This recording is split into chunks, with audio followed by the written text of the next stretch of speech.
ایسا اسلامی ملک جو یورپ اور دبئی کو بھی بے حیائی میں پیچھے چھوڑ چکا ہے، وہ ملک جہاں کی عورتیں اتنی فحاشی اور سرعام کلب میں برنا حالت میں پائی جاتی ہیں، ایسا ملک جہاں کی عورتیں کلب اور جوئے خانہ میں ننگی حالت میں ناچتی ہیں، وہ ملک جہاں دنیا کا سب سے پرانا شہر پیٹرا موجود ہے، جس کے بارے میں کہا جاتا ہے کہ حضرت موسیٰ علیہ السلام نے فرعون کے ظلم سے تنگ آ کر یہاں آباد ہوئے تھے۔ السلام علیکم ناظرین، کیا آپ جانتے ہیں کہ دنیا کے قدیم ترین انسانی آباد علاقوں میں سے ایک اردن ہے، جہاں حضرت یحییٰ علیہ السلام، حضرت موسیٰ علیہ السلام اور حضرت عیسیٰ علیہ السلام کے نقوش ملتے ہیں۔ یہ وہ سرزمین ہے جسے تاریخ نے بار بار مرکز توجہ بنایا اور آج بھی اپنی خوبصورتی اور استحکام کی وجہ سے مشہور ہے۔ آئیے آج ہم آپ کو لے چلتے ہیں اردن کی مکمل تاریخ، ثقافت اور وہاں کے موجودہ حالات کے سفر پر۔ دوستو، اردن کا مکمل نام المملکۃ اردنیہ ہاشمیہ یعنی ہاشمی شاہی مملکت اردن۔ دوستو، اس ملک میں بولی جانے والی زبان اردن کی سرکاری زبان عربی ہے، جبکہ انگریزی بھی بڑے پیمانے پر بولی اور سمجھی جاتی ہے، خاص طور پر کاروبار اور سیاحت میں۔ دوستو، اس ملک کا دارالحکومت عمان ہے، جو نہ صرف سیاسی مرکز ہے بلکہ جدید طرز زندگی اور قدیم تاریخ کا حسن امتزاج بھی ہے۔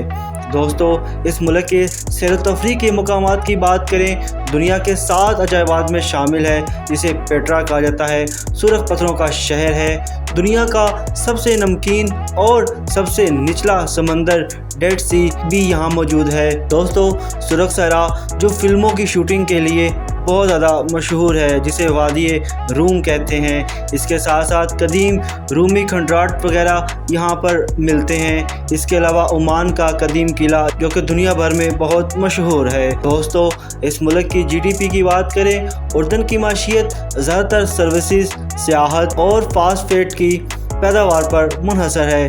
2024 کے اندازے کے مطابق اس کی ٹوٹل جی ڈی پی تقریباً $47 بلین ہے۔ دوستو، ملک میں جابز کے مواقع کی بات کریں، اردن میں جاب زیادہ تر تعلیم اور ہیلتھ سیکٹر، سیاحت اور ہوٹل مینجمنٹ، اس کے ساتھ ساتھ انجینئرنگ اور کنسٹرکشن میں بھی کام ہے، اس کے ساتھ آئی ٹی اور سافٹ ویئر ڈیولپمنٹ میں بھی جابز ہیں، مگر غیر ملکیوں کو ورک پرمٹ لازمی درکار ہوتا ہے۔